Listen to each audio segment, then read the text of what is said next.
Ako si Francis Riudique at narito ang mga napapanahong balita. Inilinaw ng Department of Social Welfare and Development o DSWD sa publiko na peke ang mga kahina-hinalang links sa Facebook at Messenger na nagsasabing may papremyo ang departamento. Sa nasabing post ay inilahad na anibersaryo ng DSWD kaya't mayroon itong pamigay na maaring makuha sa pamamagitan ng pagsagot sa mga surveys at pagpindot ng link. Nagpaalala naman ng DSWD na hindi ito namimigay ng giveaways at pinaalala sa publiko na maging mapanuri sa opisyal na social media accounts ng departamento.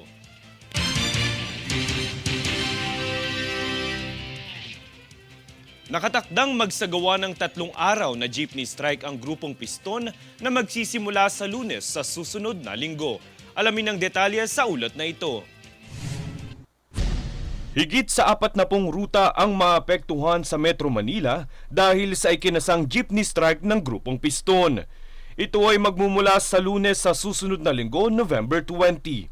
Ito ay matapos i-anunsyo ng nasabing grupo nitong Miyerkules na ito ay bilang protesta sa PUV Modernization Program kung saan inaasahang mahigit 100,000 PUV units ang makikiisa sa strike. Matatandaang nagtakda ng deadline ang Department of Transportation at LTFRB hanggang December 31 na dapat ay magbuo ng kooperatiba ang mga driver at operator ng jeep.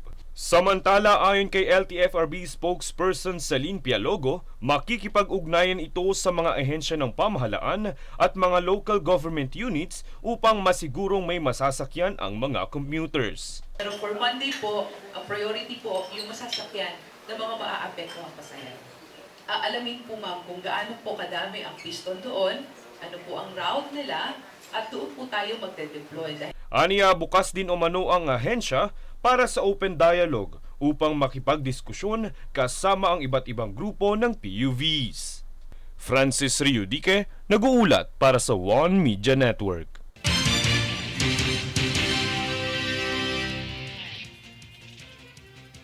Mas tumaas pa ang naitalang sulfur dioxide emission sa Bulkang Taal na umabot na sa 11,695 tonelada kada araw simula nitong ika-15 hanggang kasalukuyan ng Nobyembre. Ayon sa PHIVOLCS, ito na ang pinakamataas na sukat ng pagbuga ng sulfur dioxide mula sa Bulkang Taal ngayong taon. Naiulat din ang mild sulfur smell sa bayan ng Banyaga, Agoncillo, Batangas. Samantala, nananatili pa rin sa Alert Level 1 status ang Bulkang Taal sa kabila ng pagtaas ng aktibidad nito. Iba yung pag-iingat pa rin ang ipinapaalala sa publiko.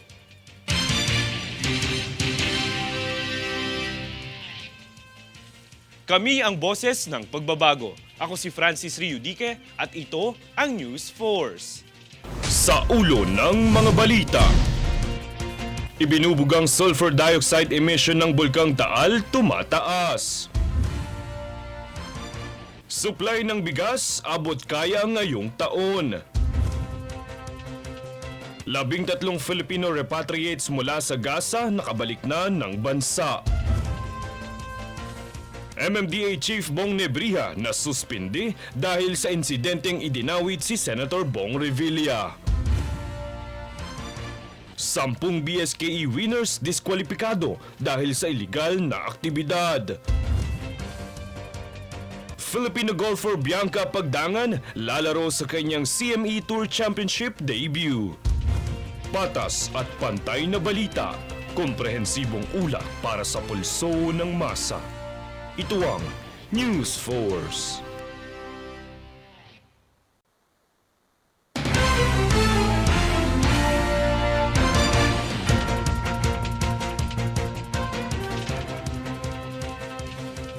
Ako si Francis Riudique at narito ang mga napapanahong balita.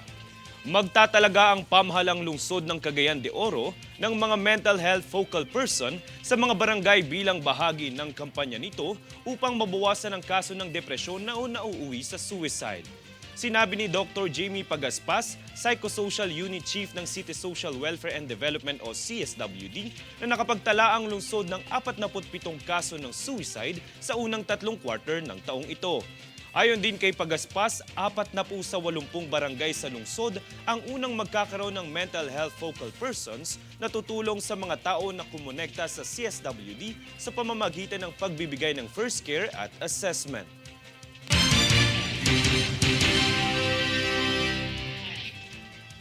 Pinaalalahanan ni Senador Bongo ang DOE sa patuloy na kawalan ng kuryente sa ilang mga lugar. Yan ang balitang hatid ni Danizo Lopez. Binigyan diin ni Senador Christopher Bongo sa Department of Energy o DOE na kinakailangan solusyonan ng kagawaran ang ilang mga issue sa kawalan ng kuryente sa mga malalayong lugar, gaya ng Samal, Davao del Norte, Palawan at Mindoro na siyang pinaalalahanan ng senador na dapat tutukan ng departamento. Ito ay matapos magkaroon ng Senate plenary debates para sa 2024 budget proposal ng DOE kung saan inilahad ng senador ang kahalagahan ng kuryente at kung paano nito naapektuhan ang buhay ng mga tao. Pahayag ni Go, hindi pa rin tuluyang nareresolbahan ng DOE ang issue sa kawalan ng kuryente, kaya't hinikayat nito na antabayanan at tutukan ng ilang mga lugar dahil sa abala na dulot nito. Hindi lamang sa araw-araw na buhay ng mga mamamayan kundi pati na rin sa pangkabuhayan. Daniza Lopez nag-uulat para sa One Media Network.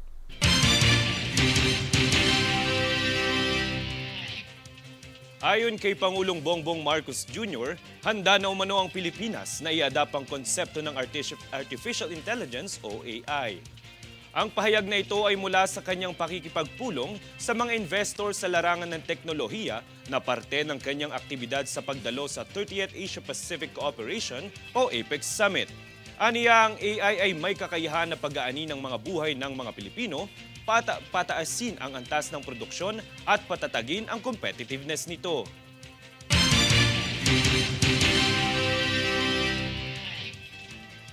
Kami ang boses ng pagbabago. Ako si Francis Riudique at ito ang News Force.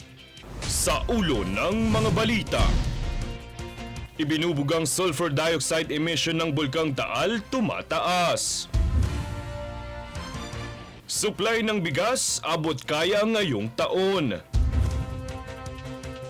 13 Filipino repatriates mula sa Gaza nakabalik na ng bansa.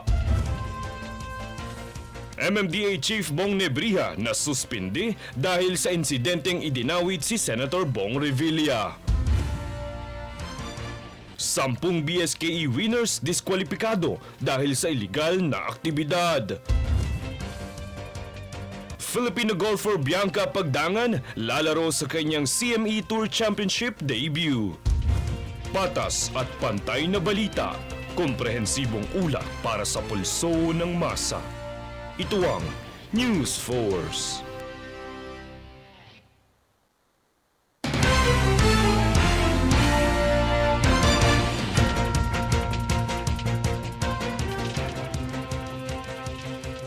Ako si Francis Riudique at narito ang mga napapanahong balita. Nitong kamakailan lang ay dumating na sa Ninoy Aquino International Airport Terminal 3 ang ika-4 na batch ng 13 Filipino repatriates mula sa Gaza Strip kasama ng kanilang mga pamilya. Mula sa pinakabagong batch ay umabot na sa 102 ang bilang ng mga repatriated Filipino mula sa Gaza.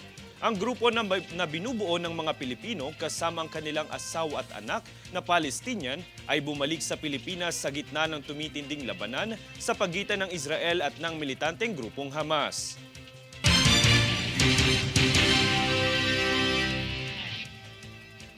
Upang pag-aani ng buhay ng mga construction workers, nais ni Senador Alan Peter Cayetano na isama ang mga ito sa nakakatanggap ng mga benepisyo sa trabaho.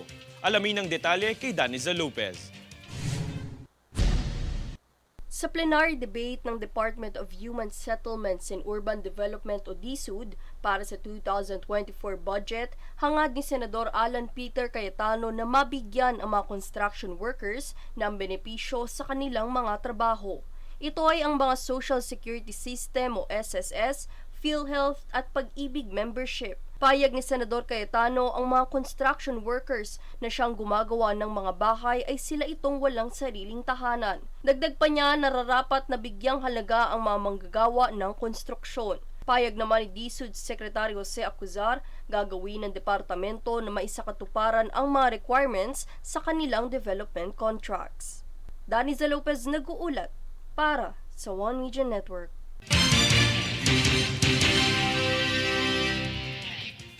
Nagbigay pugay ang Office of the Vice President o OVP sa mga nagsilbi at kasalukuyang nagsisilbing Vice Presidente ng bansa alinsunod sa ika-88 anibersaryo ng tanggapan kahapon ika-15 ng Nobyembre.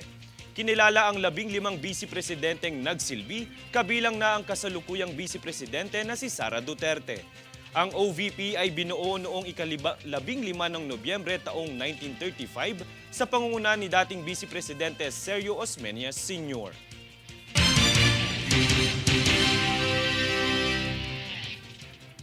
Kami ang boses ng pagbabago. Ako si Francis Riudique at ito ang News Force. Sa ulo ng mga balita. Ibinubugang sulfur dioxide emission ng Bulkang Taal tumataas. Supply ng bigas abot kaya ngayong taon. 13 Filipino repatriates mula sa Gaza nakabalik na ng bansa. MMDA Chief Bong Nebriha na suspindi dahil sa insidenteng idinawit si Senator Bong Revilla. 10 BSKE winners diskwalipikado dahil sa iligal na aktibidad. Filipino golfer Bianca Pagdangan lalaro sa kanyang CME Tour Championship debut. Patas at pantay na balita, komprehensibong ulat para sa pulso ng masa. Ito ang News Force.